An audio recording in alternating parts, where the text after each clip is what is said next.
Ok. Creo que empezamos, porque ya hay suficientes personas esperando. Entonces, como moderadora de esta mesa redonda, no me queda nada más que darles la bienvenida.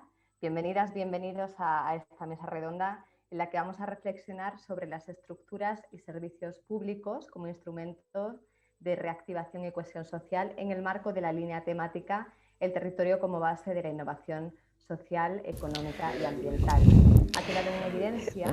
Something that has been evident as an effect of COVID is that the different public sectors, especially when we think about those people who are in greater socioeconomic vulnerability,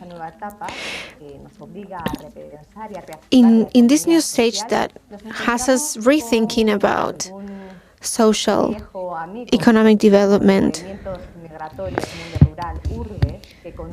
and the different migration movements between rural and urban areas, place a new challenge for territories which need to maintain their population. And it's also a challenge that we are to solve, and also to promote the growth of these areas. So we were going to discuss during this roundtable with different people from different territorial perspectives that I will now introduce very briefly. Good afternoon, good morning, Mr.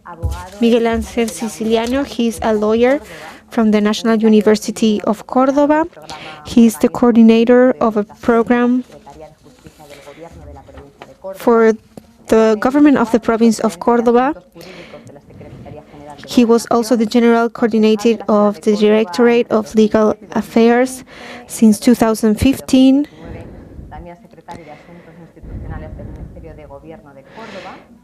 And from 2019 until now, he is the Secretary of Government of the Municipality of Córdoba, Argentina. So, good afternoon. Good afternoon, Judith, and good afternoon, everyone. Then we will have François Paul Yalta. He has a diploma in urbanism from the African School of Architecture and Urbanism. He has several specialization, masters, and doctorates in urbanism in the area of economy and urbanism from a university in France. He has participated in different ministries for urbanisms. He has worked for more than 10 years in a municipality program for Central Africa. And he has also been part of several programs that have also taken part in the province of Rabat. Good afternoon, Mr. François. I'm sorry, we have some delay because of the translation. Now with Mr. Javier Gallego Barrientos. He is the regional governor and president of the Regional Commonwealth of the ICA. He also is the executive president of the Regional Mancomunity of the Andes, and he also was the founder of the political movements on Works for Modernity. Good morning. It's a pleasure to greet you all. We are very happy to participate in this roundtable.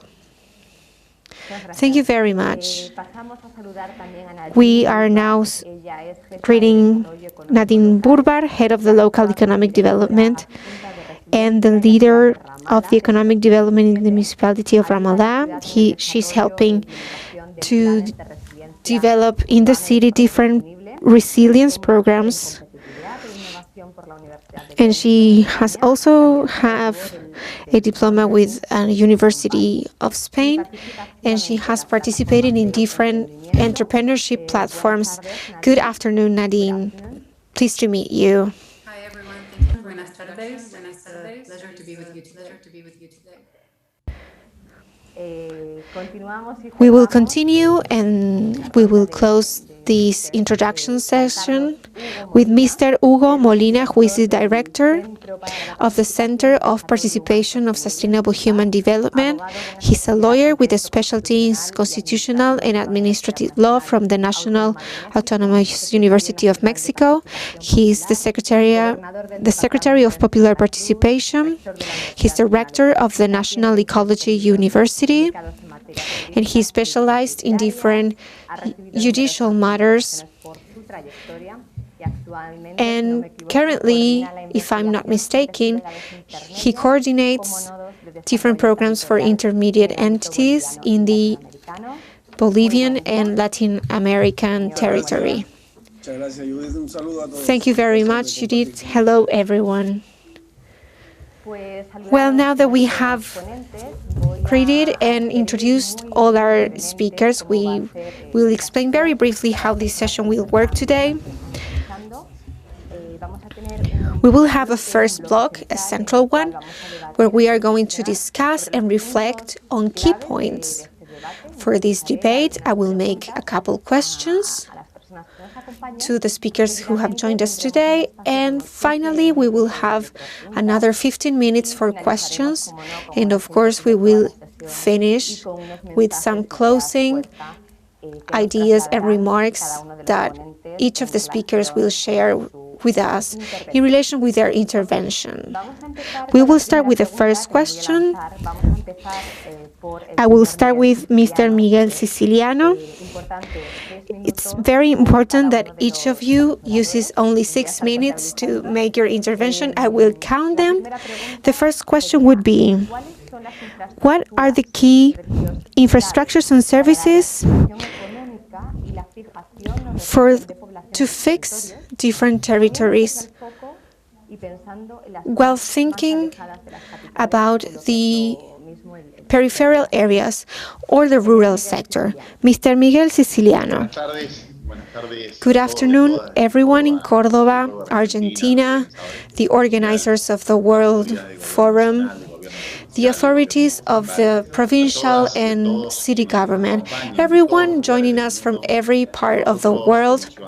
For us, as inhabitants of this city, which is a very special center, we feel that from our city, this is a great experience to have you all here. I am the Secretary of Government of the city of Córdoba. It's a city that has more than 1.5 million inhabitants. We share this government with our mayor, Martín Yarlora, elected in 2019, so we've only been here for a year and some months. Our city has a problem that has been growing together with our territory. Actually, the last planning for the city was done about 20 years ago by our last mayor, Rubén Martín, who dealt with the growth of the territory of the city. Then the city started growing without an order whatsoever, and that made very difficult our task to bring services, to bring health services, municipality services, and also private ones. Since we started our term a few months ago, we have already generated a program to bring some order to our territory, together also with our deliberating council. And this will start clarifying the situation and achieve the order of the city. I wanted to tell you first a decision we made that has to do with prioritizing the city for people who are walking, using their bikes to move around the city. So we have created 4 super blocks. The first one is the one that is in the historic area of the city. I don't know if you can see what I'm showing right here, but this is where we have the historic center of our city. Everything here is more than 500 years old. So what we did is to take some space away from vehicles to bring it back to the people, to enjoyable activities. This is a luxury. And that's why we made some progress and we created a new superblock in an area called Buen Pastor, which is an area linked to tourism. And in the very center of the city, we also created the super block of the municipality.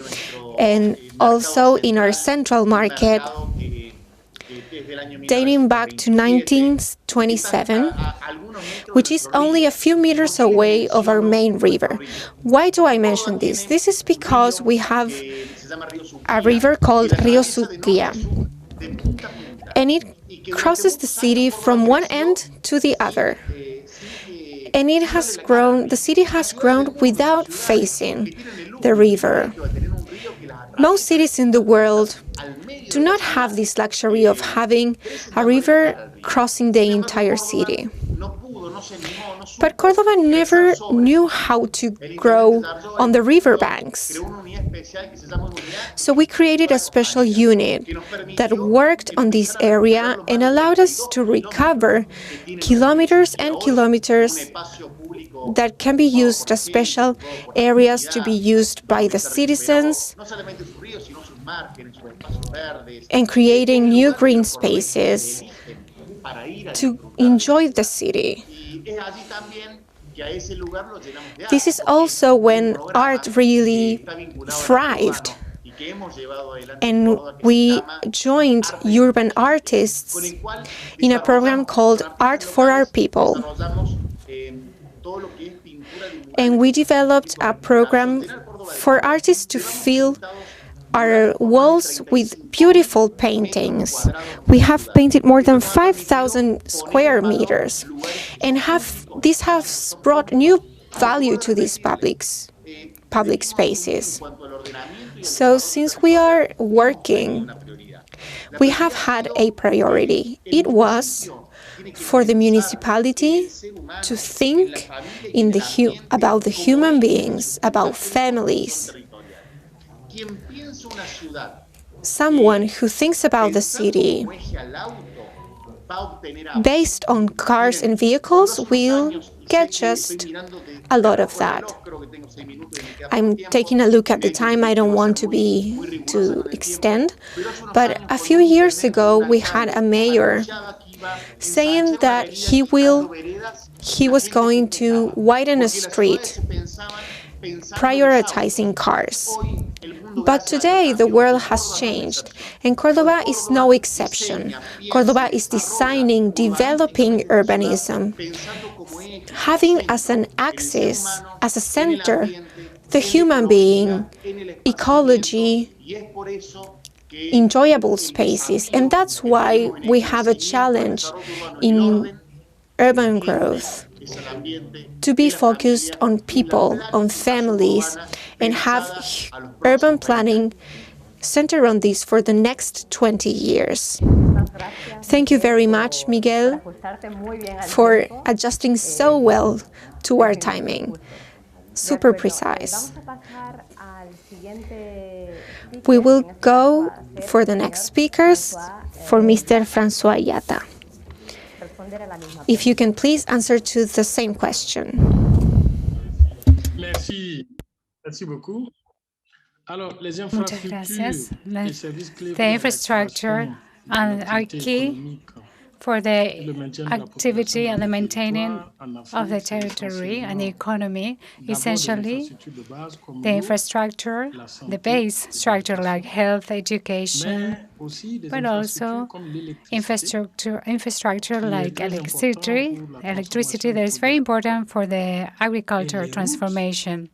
And, of course, routes that are very important for the evacuation of these agricultural products. As you may know, the roads are an important factor to have access to the rural areas in order to take out all the agricultural products. These are also the links to make everything work in the rural areas.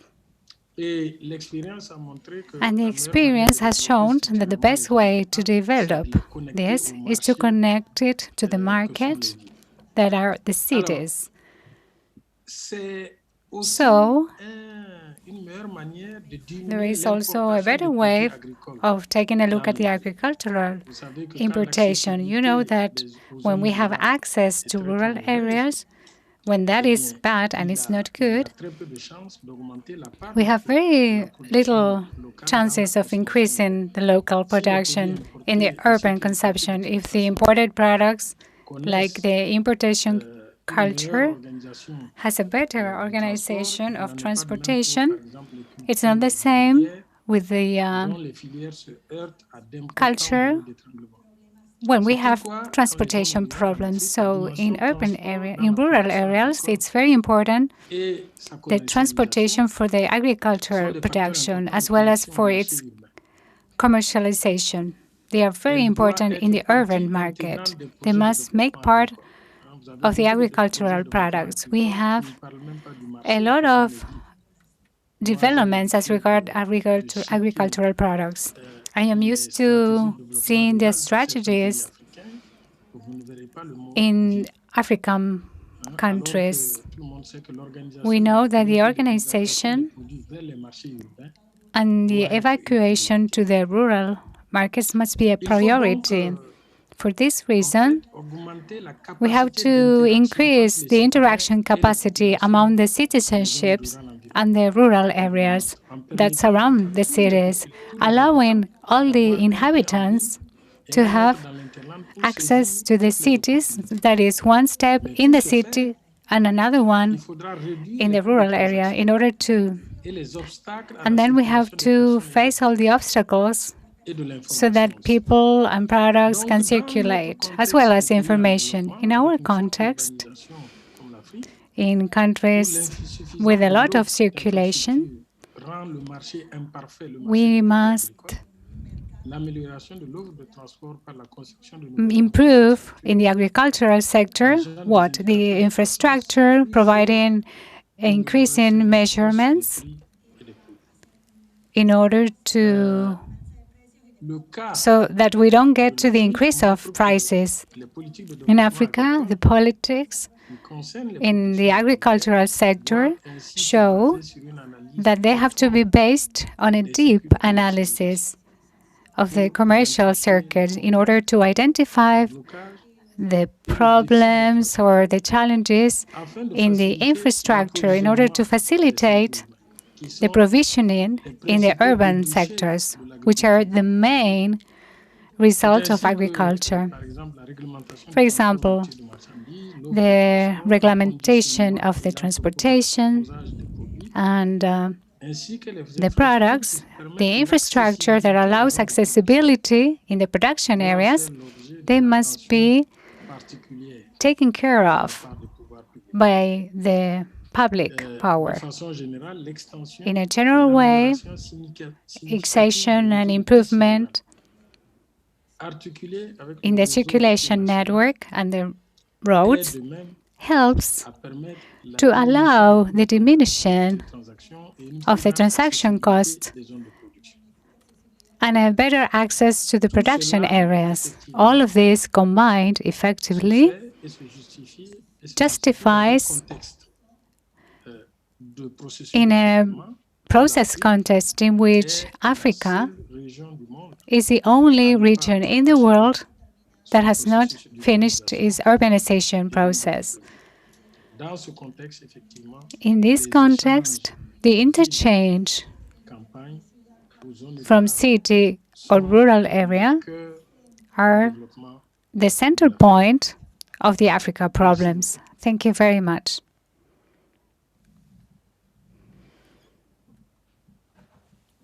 Muchísimas gracias, François.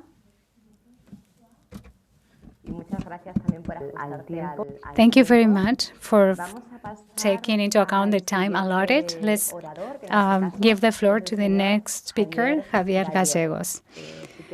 I can remind you the questions. What are the infrastructures and the key services for the economic reactivation and putting special emphasis on the rural areas or the ones that are far away from the capital cities?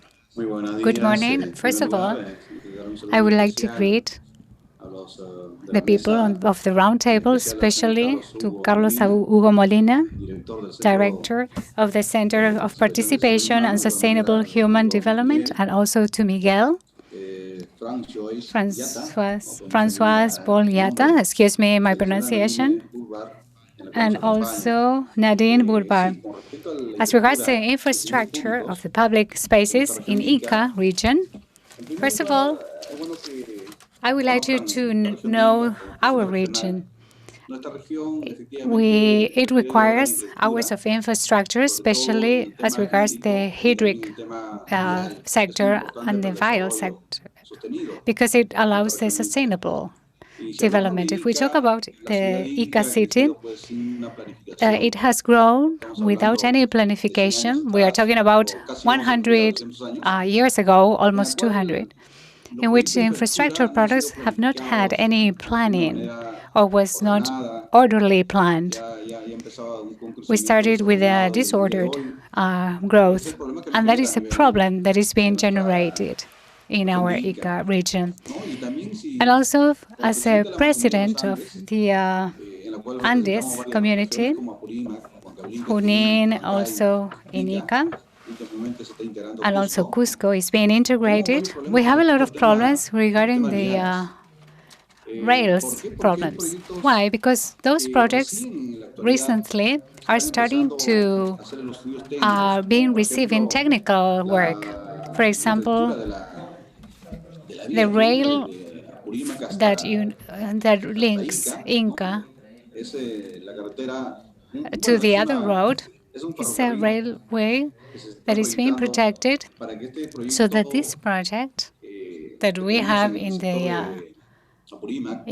IMA sector as regards minerals can be used adequately and benefit the population in our region. In this reason, there are many structure projects that must be executed in order to have access to products and that produce to regions in Peru and to improve the infrastructure. In Ica, we need to build a big port that would generate investment and work. And in fact, this project, we must have an investment of 540 millions. We are working with the sector as regards the race walls and other projects that will benefit our country. In Inca region, we have a problem as regards the hydric sector, and we have the Tambo company, which is a very important project for Inca. The problem that we have is because these projects are not in our region to be executed. We don't have the jurisdiction. We don't have the authorization. We must have it from another region so that it can be executed together as a government of the region in order to execute these projects. We need an execution area in order to do the two projects in any part of Peru. You know that as a regional government, we work in Ica.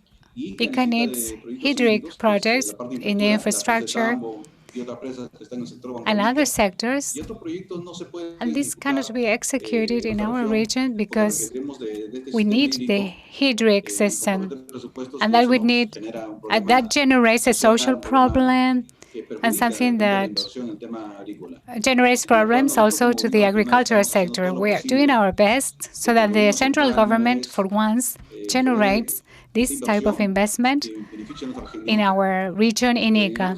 Another airport project that is necessary to be executed in Junín sector is to improve the infrastructure, the same as in Cusco. And these projects are being in study, and some of them are in execution.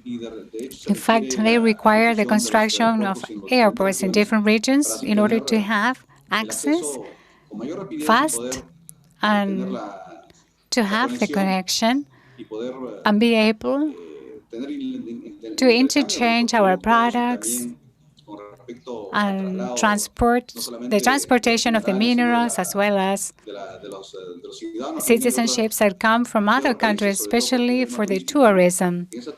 So we are coordinating with the central government so that the airport here in Pisco, that is not currently working, we are coordinating so that it starts working and it can be beneficial for ICA.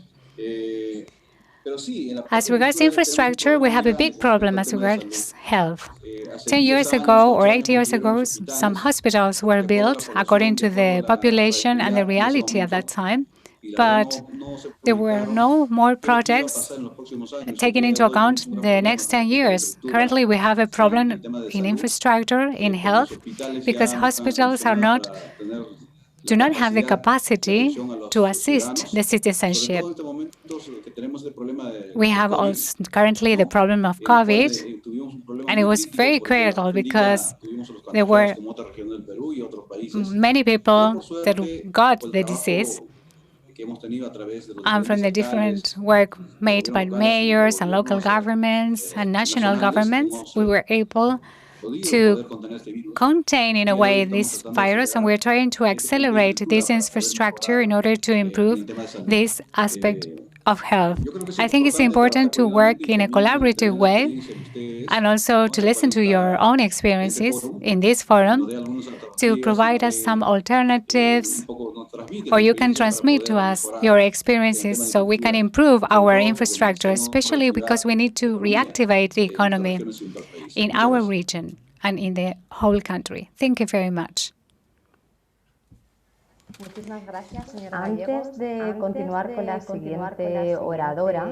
Before continuing, I would like to remind you that for people that need interpretation, you have the option below the screen, and you click on interpretation, and then you choose the language you want.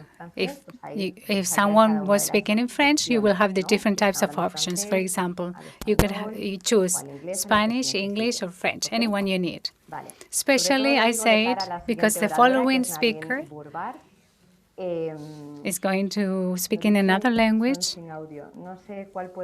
Some people are having problems with audio. Maybe some people in this room can resolve this technical problem. We are listening to you very well. So let's go to the next speaker, who is Nadine Burbar. When you're ready, please.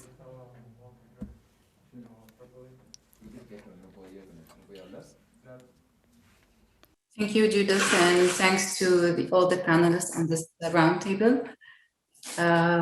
It has been very interesting to hear everyone's perspective.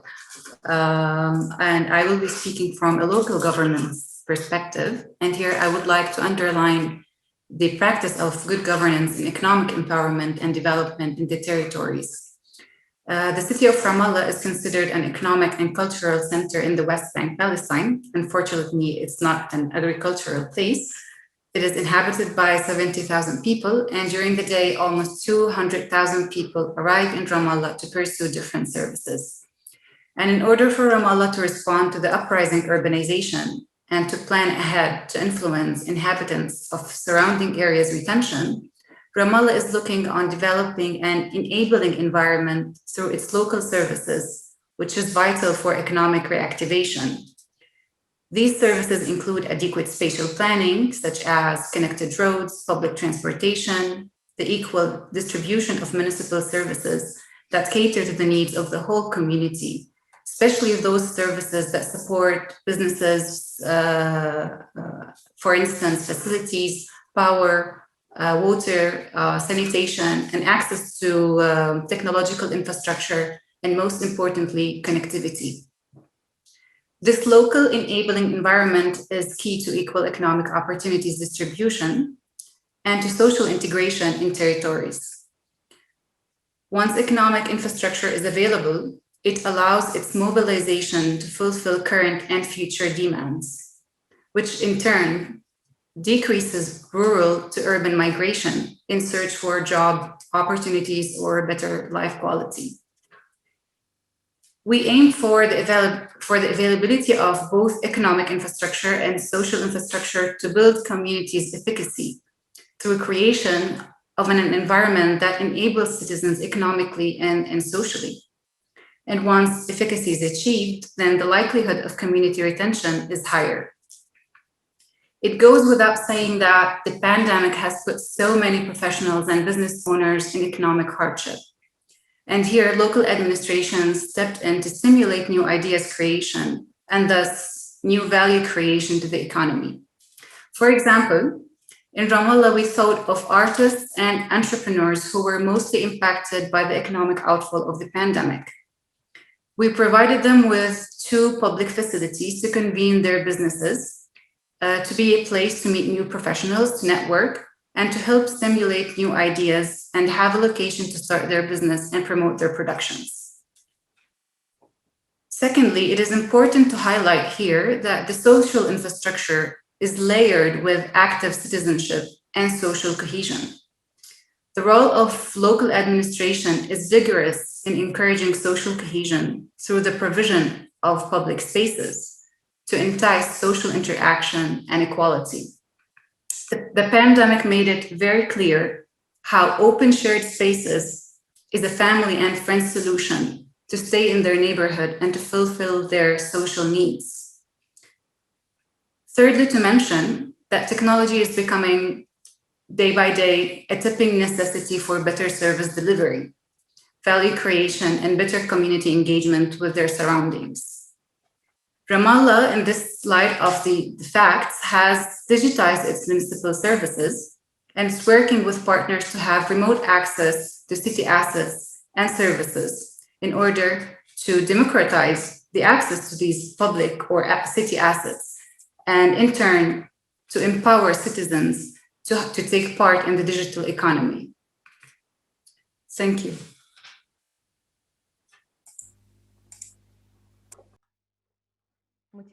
Thank you very much, Nadine.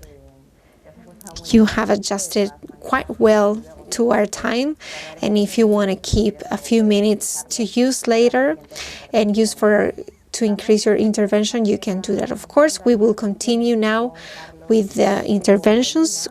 Now, Hugo Molina, whenever you are ready. Thank you very much, Judith. Evidently, I think we have 3 components in the background that we cannot forget about: the pandemic, the economic crisis, and governability issues that many states are going through in different territorial levels. And that's the reason why we are here in this meeting. That's why we are here. And this sequence of different 5 world meetings has to do with the objective need to finally be able to discover the elements that each of the territories have and how they complement in an urban and rural relationship, and the breakage that occurred sometimes in a forced manner. And how is this solved? By answering very particular questions. Even in cities, we have more than 80% demographic concentration.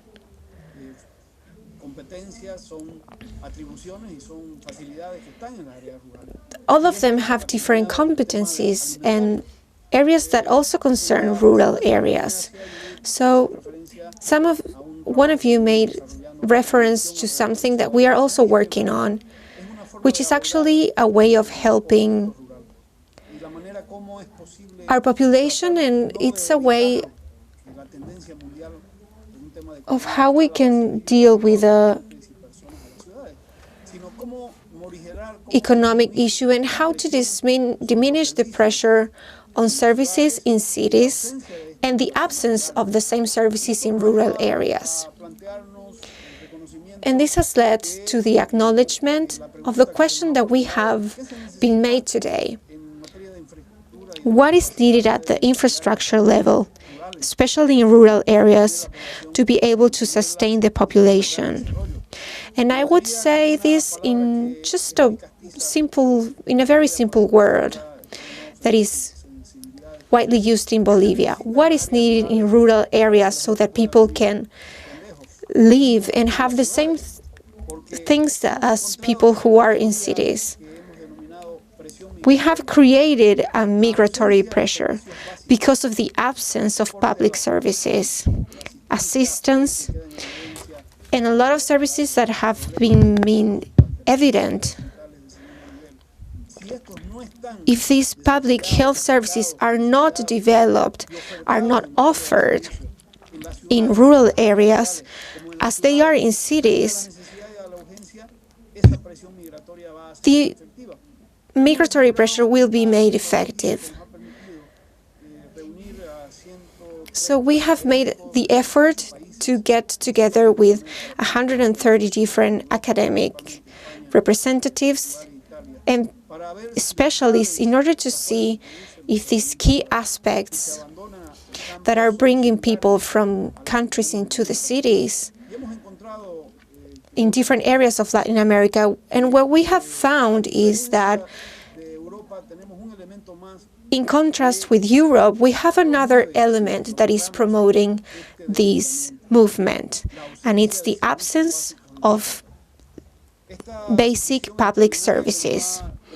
This vision that Miguel shared from the city of Córdoba, which is, of course, constructive for the development of families, of spaces, of artwork in different areas of the city, that never happens in rural areas.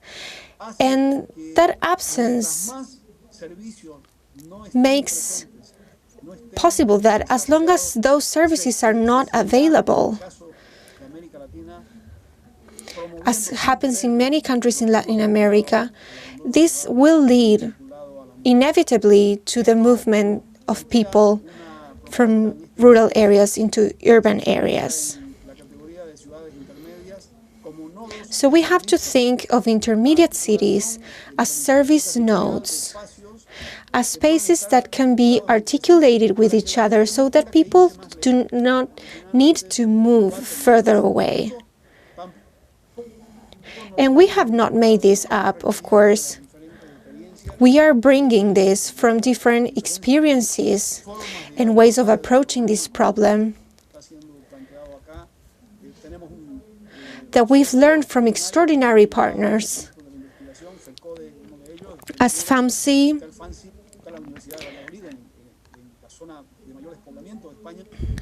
and specialists we found in Spain that have helped us find a hypothesis to start our work.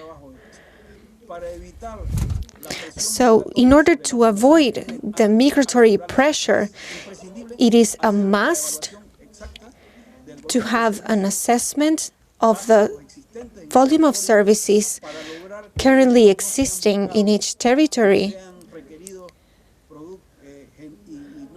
so that the absence of the same does not generate the movement of people. So going from there, we can start planning the development of our different territories. Thank you very much to all speakers, and especially for respecting the time and having done such great presentation on each of the topics. If you agree, we can do a new topic for debate. If we speak about now the more rural areas which are further from capital cities, as Carlos Hugo also mentioned, which bring a new demographic challenge. We will focus now on different economic sectors. We will start now with Mr. Molino. The question that I will make is, how can the primary sector contribute to the development of the rural areas and face the demographic challenge? And with which other sectors can they do this?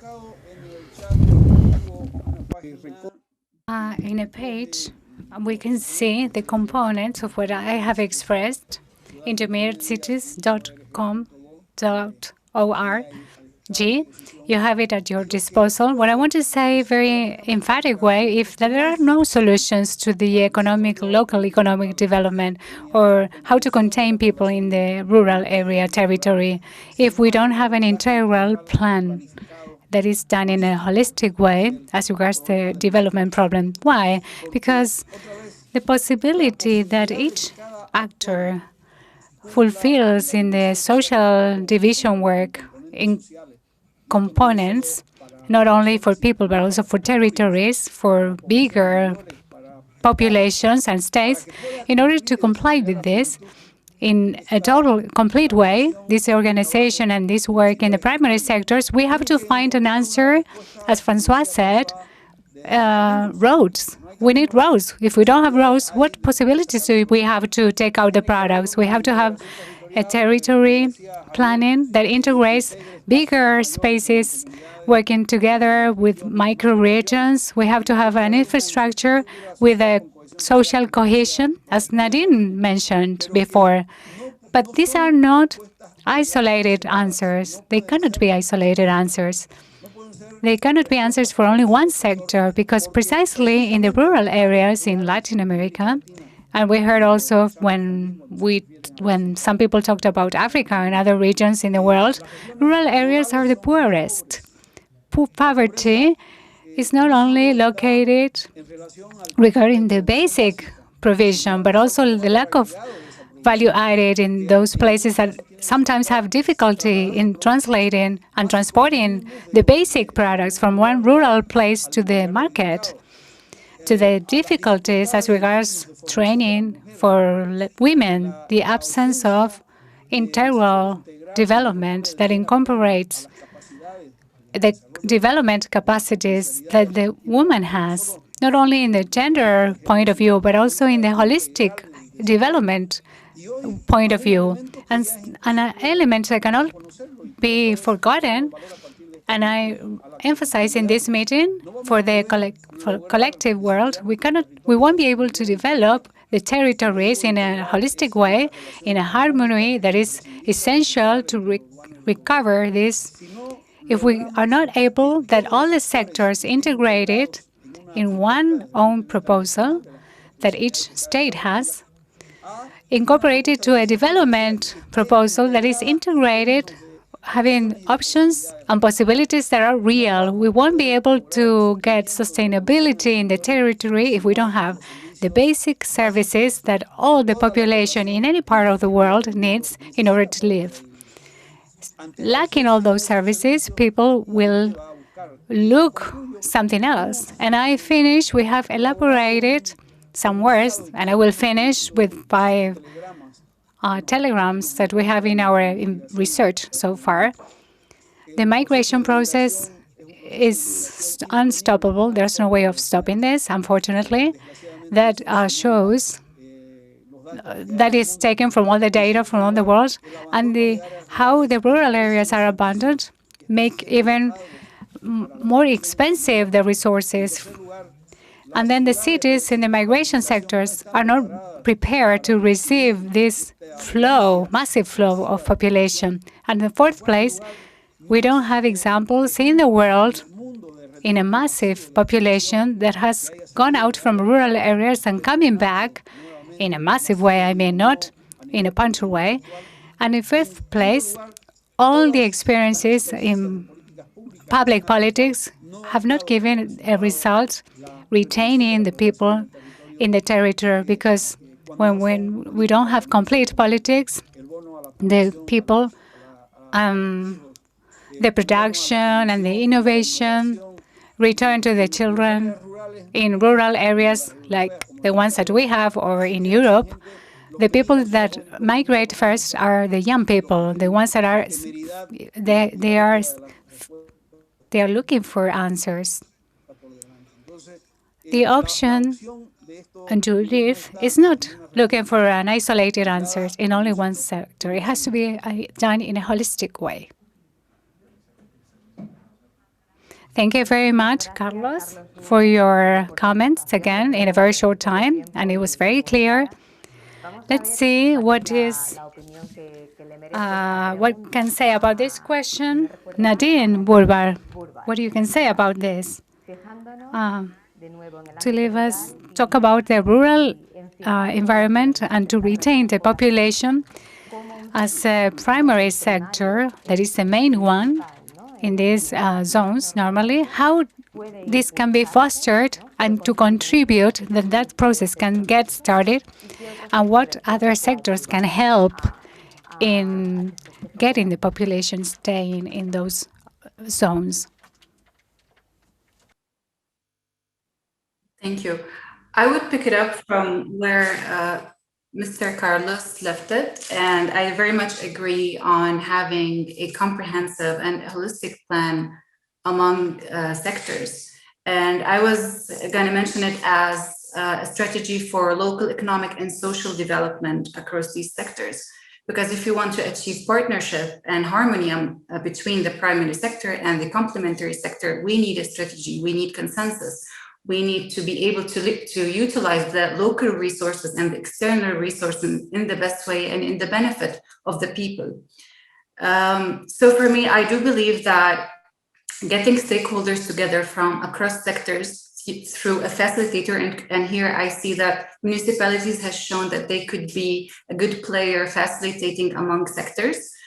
And this strategy would leverage local resources, and it would put it in the benefit of local producers and local communities through participation, dialogue among all economic actors, using primarily local, but also the external resources. But here they should use it and think in an untraditional way and not business as usual in order to have the resources sustainable for the next generation to come.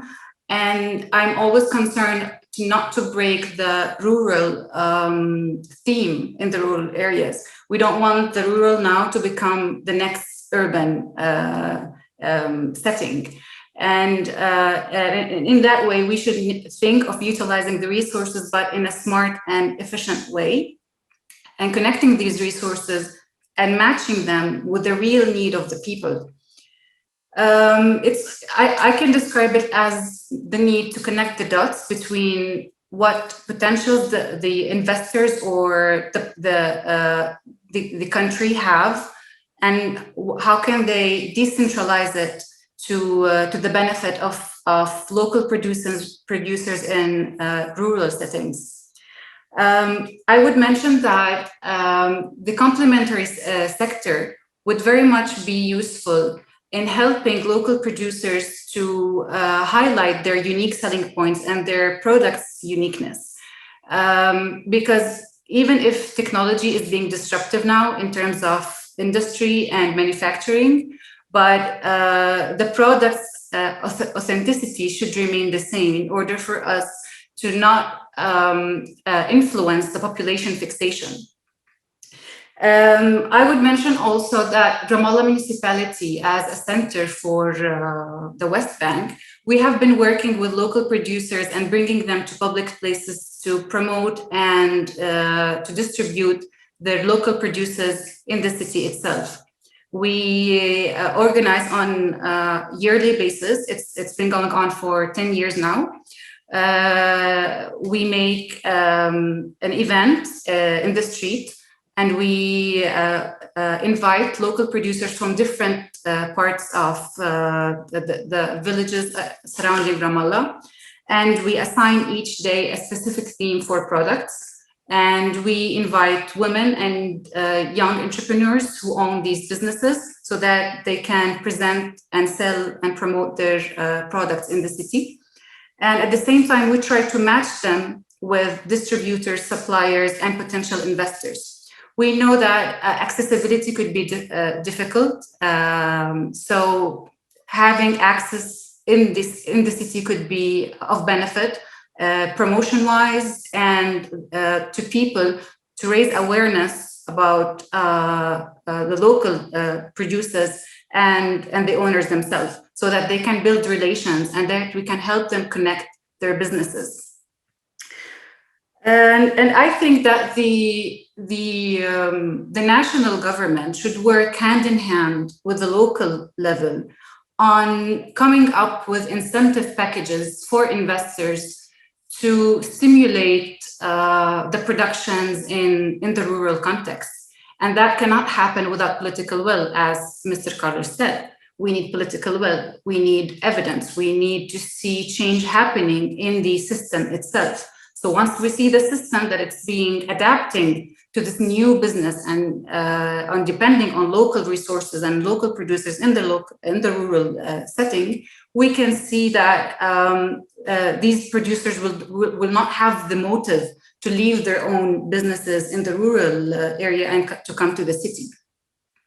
So I would like to end it with political will, awareness, a consensus in a strategy, and a very precise roles that each actor have. And we need monitoring and evaluation, that's for sure. Thank you.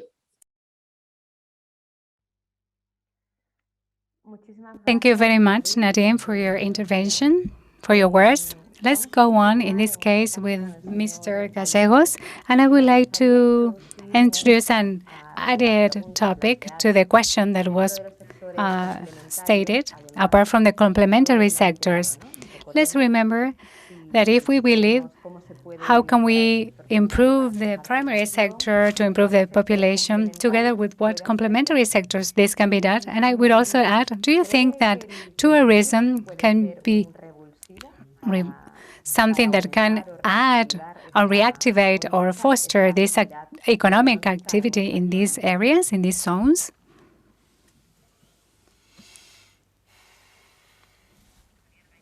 Javier Gallegos. Javier Gallegos.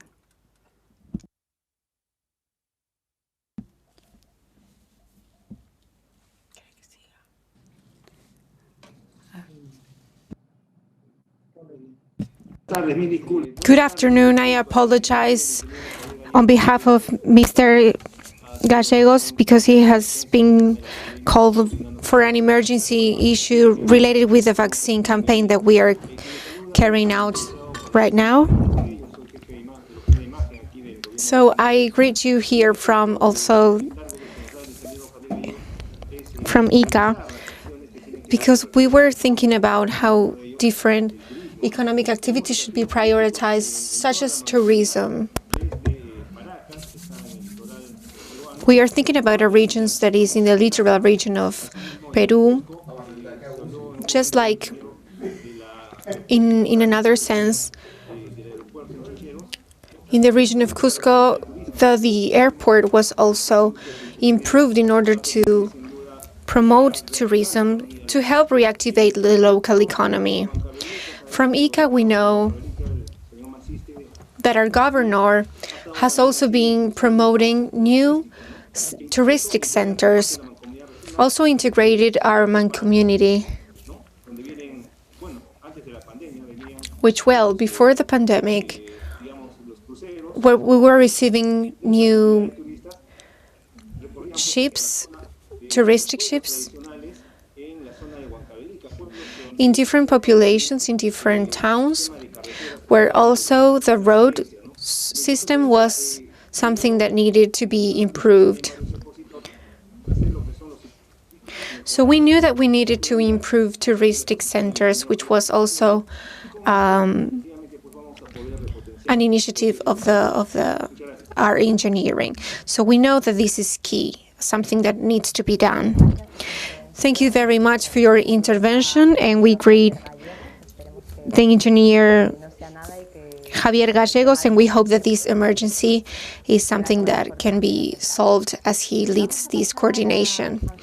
We will advance with now Paul Yatta, and I will invite everyone who wants to leave a question through the chat, if I'm not mistaken, in the question area.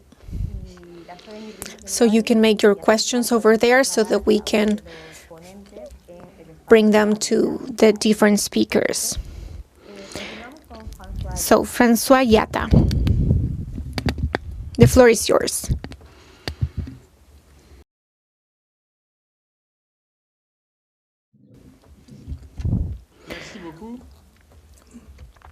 Thank you very much.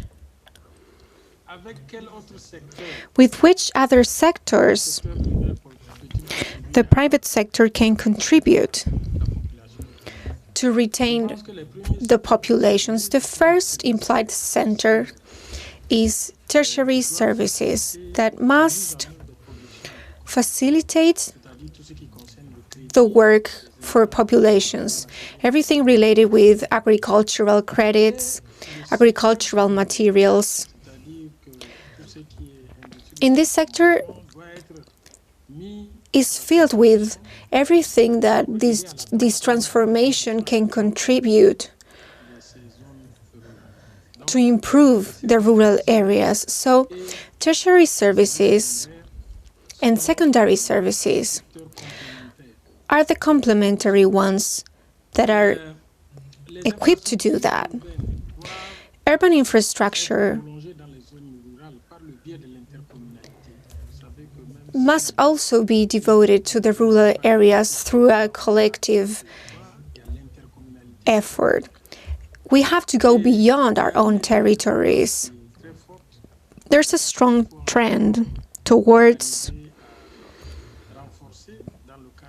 well, that needs to be improved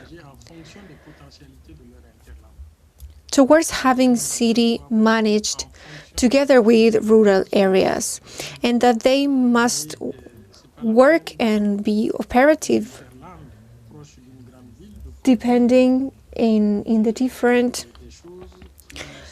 products and services that won't be consumed by the city, which is a loss, of course. So there has to be a conversation between offer and demand, which will be key for the interactions between cities and the rural area, which of course will allow us to fix and to keep our rural population through a division of work, depending on the factor of products, having our rural areas increased, as also the demand for food increases, which is very good. So this trend in urban areas, this dependency in terms of agricultural products, will be helpful to this progress and will allow the transformation from a survival agriculture to an agriculture that produces some extra products to be exchanged with urban areas, thus allowing not only securing their own consumption, but also generating extra products that can be sold in cities. For example, a city with more than 250,000 inhabitants, which produces food for more than $50 million. It's $35 million that can be used for a city. So even a bigger city will have a bigger demand, which if it's used and taken advantage of, this will help offer a new way of living for agriculture and maintain them in their territory.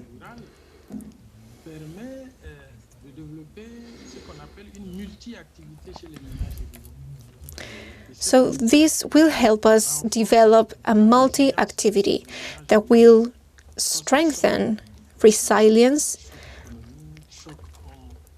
in light of the shock, such as the COVID pandemic, economic shocks such as this one that were very, very important.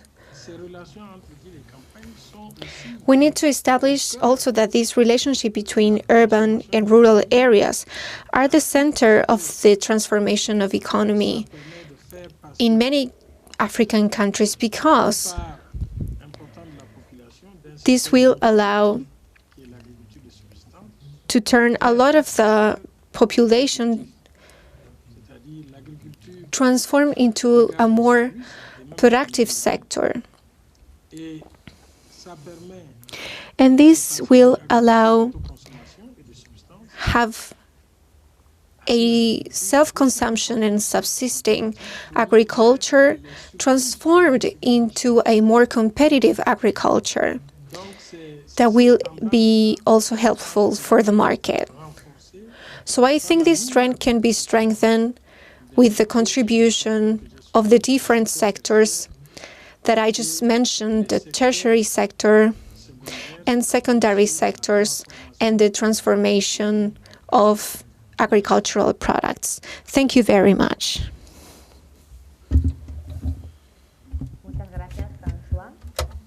So we will now finish this round of interventions with Miguel Siciliano, whenever you're ready. Thank you. Córdoba has more than 578,000 square kilometers. It's a city that is surrounded by different rural areas. But it's actually the peripheral areas of our very same town. And I will deal with how these areas have developed. There's something that we want to make emphasis on that has to do with the rich diversity of our people and that governments must take advantage of. Sexual diversity, religion diversity, race, diversity in cultures, people coming from different nations. This diversity must be the source of our richness, of a sector that the government still can exploit. Incorporating the word tourism as part of adding value to this part of the population is key. But of course, in the context in a city such as Córdoba, which is with such a wide territory,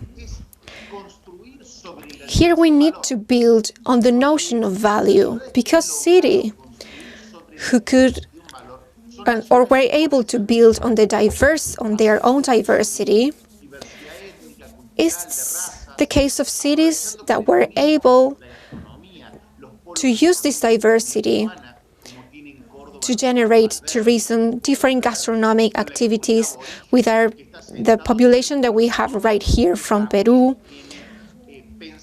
and thinking about traditions, tourism, how attractive this history is. We have a neighborhood having and showing different characteristics, all of them having a lot of historical, cultural attractions that can be turned into gastronomic, touristic, and cultural attractions too for the city. We need to boast about our resources, about the resources of our own inhabitants. We need to be proud and boast about our more than 500 years of history. We need to boast about the fact that we have one of the oldest universities in the country, that we have one of the biggest industrial centers, and that we have a lot of content in the revolutions that have happened along the history of Argentina. We need to be proud of our art, of our history, of our traditional music called cuarteto, and that each of these places can develop these characteristics with their different particularities. but that we need to exploit. Because I understand Judy's question is actually key. This is key also to reach rural areas. The first tourist that can come from one end to the other end of the city is the citizen itself. Then dream about to bring to our city regional tourists and finally tourists from all over the country. We also need to promote the development of new centralities, which have occurred in different parts of the city of Córdoba, different industrial, gastronomic, and touristic centers. Each sector of the city has built its own centrality, and that's where the government must support the development of each specific centrality. Of course, this must be planned. This must be economically planned. Also, services need to be planned for growth, for touristic development, and we need to understand which are the industries and sectors that promote the increase in the GMP.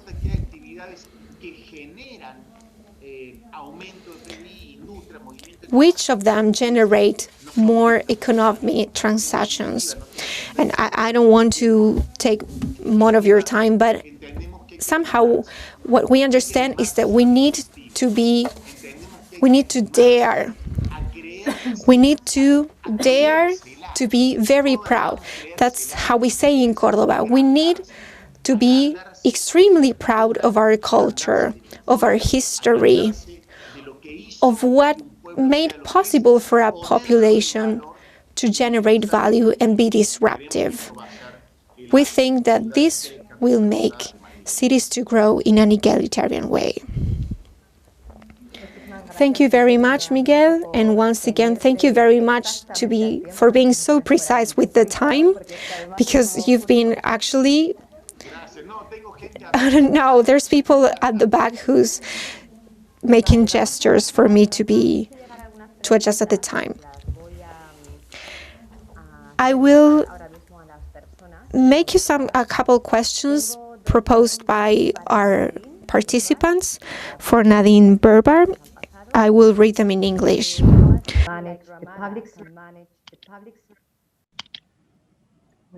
Momentito que me están traduciendo. Ahí va. So how a city like Ramallah can manage the public services like water or waste or national services like health in the special context of Palestine, and how the local economy, development and territory are affected by it. How much time do I have to answer this big question? No, 5 minutes. I will be straightforward. Well, thank you for the question. Obviously, living in a country under occupation, it comes with multi challenges and complexity. And here, if you allow me, I would like to say thank you to all the people who demonstrated in the streets for all the incidents that are still going on in Saif Jarrah, in Jerusalem, and in Gaza and in Palestine. So thank you for that. So as a local authority that is bearing political and economic hardship, the city of Ramallah has 9 departments, and it employs around 500 employees. As other local authority, it strives to provide the critical services to its residents. So in terms of water, we are only responsible for the solid, for the wastewater, the sanitation network. We have wastewater treatment plant and a sanitation network in place, and we have a department who follows up on that. And in terms of solid waste, of course, we are responsible of solid waste, and that's basically the main major two components of the public services provided. But on the other hand, we try to provide citizens with non-traditional services such as cultural, social services, which are crucial for our social cohesion and for our Palestinian identity, resiliency, and sustainability in face of the occupation. And I know that you would be interested to know how a city that is facing such financial challenges due to the occupation and having a very very entrenched economy, how does it sustain its services? Well, the main income for the municipality is from tax payment and from other rental revenues that we provide. But as the overall economic situation is in Palestine and in Ramallah is not really flourishing, then we would see citizens unable to fulfill their tax payments. And that very much reflects on our budget and on us not being able to implement massive projects such as infrastructure projects that are super important for Ramallah to absorb all the transient population and the urbanization that it's happening. It has very much affected our urban infrastructure. The roads, we need to rehabilitate almost 60% of our intercity roads, but we keep managing or treating the most critical incidents that we need to do. And this is how we try to keep up with the necessity and the needs. And that is very much reflected on the economy, because the Palestinian economy in general is very much dependent on external funds. The investment climate is not that much attractive to foreign investment because a city under occupation for them will be very risky to invest in. So we try to partner with the private sector, but still we feel that the private sector is not very much aware and ready to go into partnership with the local authorities. So for us, we do partnership in small projects with the private sector, but the other projects, it's only depending on us as a local authority to look for funds or from our municipal budget to cover these projects. Yeah, so I hope I did give you a brief overview about the situation. Thank you. Sí, la verdad es que es un tema muy amplio. Yes, of course, I think it's quite a complicated topic, and thank you very much, Nadine, for giving us such a perfect summary now that you're facing such an enormous challenge. The question that I have now is quite long, and it's for Miguel Siciliano. It's actually two different questions. Let's see. You were speaking about the organization in the city of Córdoba. And I don't know if you know about the economic situation in Argentina, and especially in Córdoba, but in our city, more than 41% of our inhabitants are in a situation of poverty. And more than 39,000 inhabitants within the city are also in extreme poverty. It has one of the highest unemployment rates in the country. So the question is, Mr. Siciliano, what is the part that you like the most? The part that you like the most about the proposal by Mr. Arauz in order to be able to take advantage of employment opportunities in the technological sector so as to counteract with the unemployment rates in the city, and then they gave a lot of data. The floor is yours now. First of all, started my time in December 2019. We faced a city that debt $150 million US. We had a very bad news that we're the only city in Argentina that has foreign debt, because 150 million debt that we had were international funds, and we also had internal debt. That made us to work very fast in a economic development plan, because we were broke. The city was broke. The economical context did not help. And in March, when we started our term, and the following year, we have this pandemic that affected all of us and, of course, all of the rest of the world, and affected the public funds. We were able to, after one very intense year, Jarjola, mayor, was personally negotiating, and also Guillermo Acosta. They have really worked very hard, and we were able to reprofile our foreign debt, a debt that was made by the previous government. And this allowed us to reorganize the internal debt to work with the creditors. But why were we able to do this? International debt, they don't give you or reorganize the debt like a city of Cordoba or a country if we don't have a very good economic plan. This economic plan for the development of Cordoba allowed us to find this change in the profile. And this allowed us, for example, today, to be helping and providing help, especially today. We announced economic help for consecutive second year, because we did it in 2020, from Cordoba to the affected sectors affected by the pandemic. We announced that no taxes will be paid in the automobile industry, like affecting taxes. So we are supporting the private sector. We know it's never enough. We know that during these types of crises, because the first crisis is in the health sector, but also this ends up in an economic problem. A city like Cordoba has a project that can be recovered with the passing of time. The city was abandoned during 20 years, generating debt and growing, increasing the debt. But we know that already we have 32 open projects. We are creating, rebuilding the roads, reconstructing the city, our railways, the water, the pluvial paths.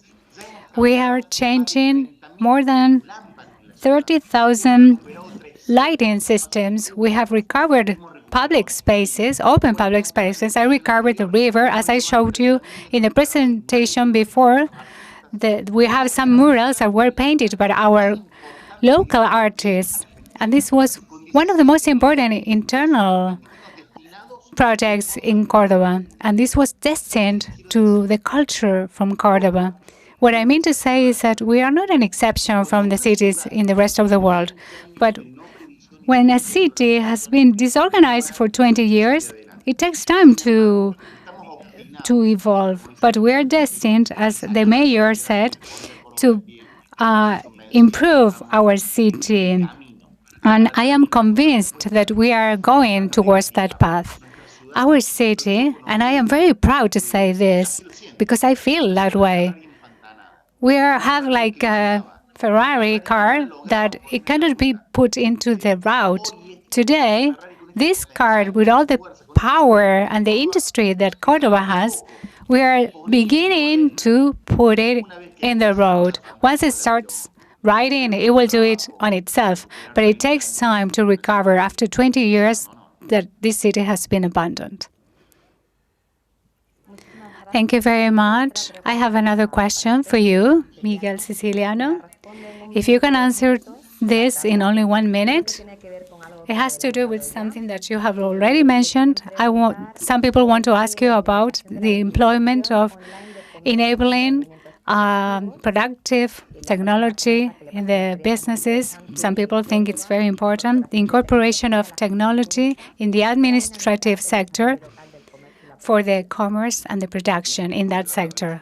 I will try to use only a few minutes. Cordoba, one of the things that our administration, done by Jarjola, is to modernize all the state areas. Since we started, we put in line CD. I don't want to confuse you, but it is a way of relating with the citizenship without using paper. So everything is done through a digital platform. After this, we took it to the civil service. People can request for a paper with the information on when they were born without the necessity to go to a place, so they can do it online. We started modernizing the different area parts. We bought a lot of computers. We changed the software, the system, and that allowed us to enable the online business system. Someone that before wanted to start a business, they wanted to hire people, or they wanted to start a business, they had to do more than 31 steps in paper. They had to go to a place and do a lot of bureaucracy, trying to have the possibility of hiring people, investing.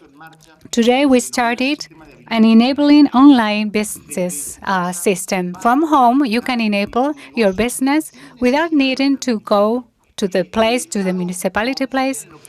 The state trusts what the contributor says that he or she is enabling.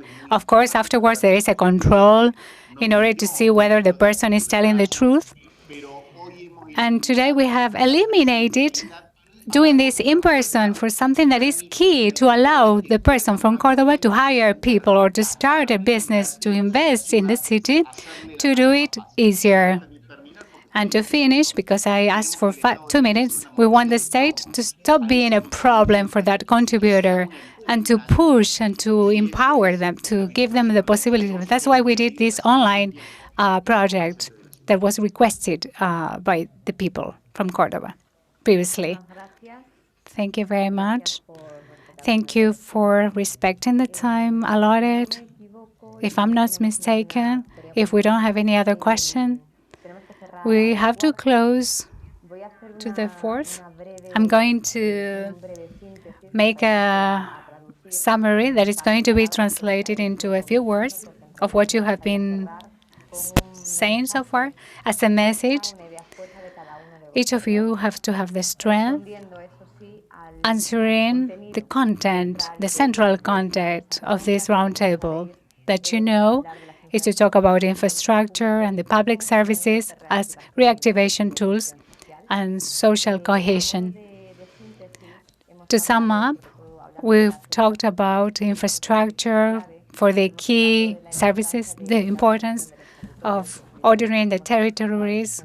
We saw some examples in Cordoba. We also saw that in other areas, the results are not very good. We talked about how to order the territory, the importance of doing this, also as regards to infrastructure, that they have to be sustainable. We talk about a new way of development, transitioning to the ecological sustainability. We talked about the importance of the roads, about transportation. What Francois was telling us was very important, what has to do with the necessity of connecting the Africa reality, for example, the urban and the rural areas, in order to provide an answer to the work that is already taking place from the countryside. And we also talked about the importance of the local government, the municipality politics, to promote this development from the municipality, especially thinking about those that are far away from the urban areas. We also talked about the necessity. For example, Nadine, she mentioned the social and economic infrastructure. She also talked about the importance of the local areas, the technology, connectivity. Also, the interesting concept proposed by Carlos Hugo that has to do with taking out people from the rural areas and the necessity of facing this reality, whether of the absence of the primary and basic services in certain places that make people to go out their own territories looking for services that are basic. Javier Gallego also told us that even having built in their own zone hospital, so far the lack of maintenance in the places, and after the years, these hospitals are obsolete and they don't have an answer to the new times. In the following block, when we talked about the economic sectors, Carlos Hugo Molina said something very interesting when he talked about the necessity to address any sector or productive network in the rural area in a holistic way. We cannot think of only one sector, but it has to be addressed in a holistic way. And he also mentioned the necessity of those basic services, and Nadine also thought in the same way. It was very interesting what he talked about, the necessity to know the strategy and the necessity to monitor and assess everything that is being done. Francois Ayata talked about this connection that is important between the rural and the urban world, how this can be a point of start for the development. Also, the tertiary services and transportation as other complementary sectors that can promote the primary sector to be developed in the rural sector. And we also talked about the tourism as a sector that supports the primary sector and other sectors in ICA sector, like in Peru. And to close, the new centralization concept introduced by Siciliano and the need to talk about all the levels and a development plan and a service plan, a general plan that addresses, as Carlos said, all these matters that we've been talking about, all the key tools, and done in a holistic way. Since we have very short time, I'm going to give the floor to Francois Paul Ayata, and then I will give the floor to the rest of the presenters today to give a very short idea or a message that basically summarizes or is your last comment to this roundtable and to the topic that we were concentrated on today. 1 minute. Merci beaucoup. Alors, moi, je dirais qu'il faut urbaniser les politiques rurales. We need to urbanize the rural politics and the urban politics if we want to reinforce the link between both of them. Thank you very much. Now now Carlos can talk.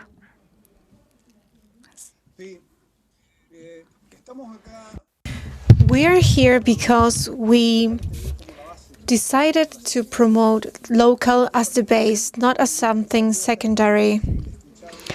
And by hearing all of you, I think this was very helpful because we don't need to make up anything new, nothing that didn't exist before. So I've been thinking about what Juan Carlos Rodriguez Ibarra also promoted and proposed as an initiative. And I'm making a reference as Ruben Martí was also mentioned in the case of Córdoba, which had very important and interesting development plans. We were thinking about how to face the future, which is kind of complicated. But there's no other way to do it. We have to go and work for life, for development, and for our success. Thank you very much. Thank you very much, and we will now give the floor to Javier Gallegos, or the person who was representing them. I don't know if there's anyone there to give us a closing. Yes, good afternoon. I apologize once more about the inconvenience that we have with the vaccines and that require the presence of Miguel, and we're actually giving vaccines to people over 60 years old, and we really needed to prioritize that. But to mention a lot of successful points, as Mr. Miguel mentioned, the bike roads. Also, as Carlos said, the public and private sector interaction is key too, as we have some cases here in Peru. Investments made in hospitals, which also will allow us to improve the reality for our population. Thank you very much for your interventions and for your comprehension and understanding as well.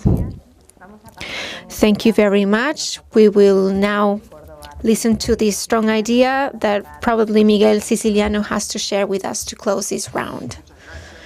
Thank you very much. I understand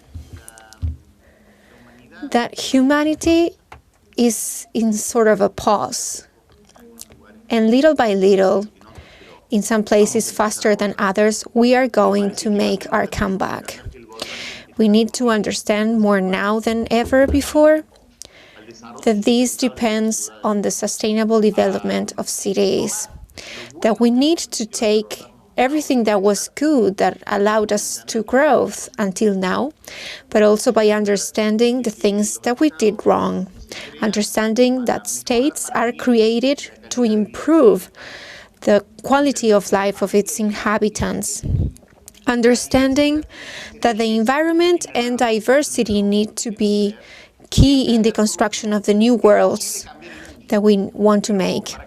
Of course, we can change the world, but to do that, we need to start at home, then in our streets, and finally in our cities. This is possible. Thank you very much.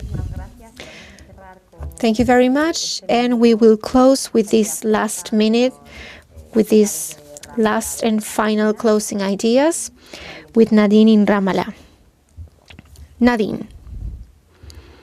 Thank you so much, and I've really enjoyed this roundtable, and I was very much able to grasp the need for better ideas to build back better from this pandemic, and that much would be focused on inclusiveness in terms of services and inclusiveness, and most of all, I think we need to provide this accessibility, but with affordability at the same time.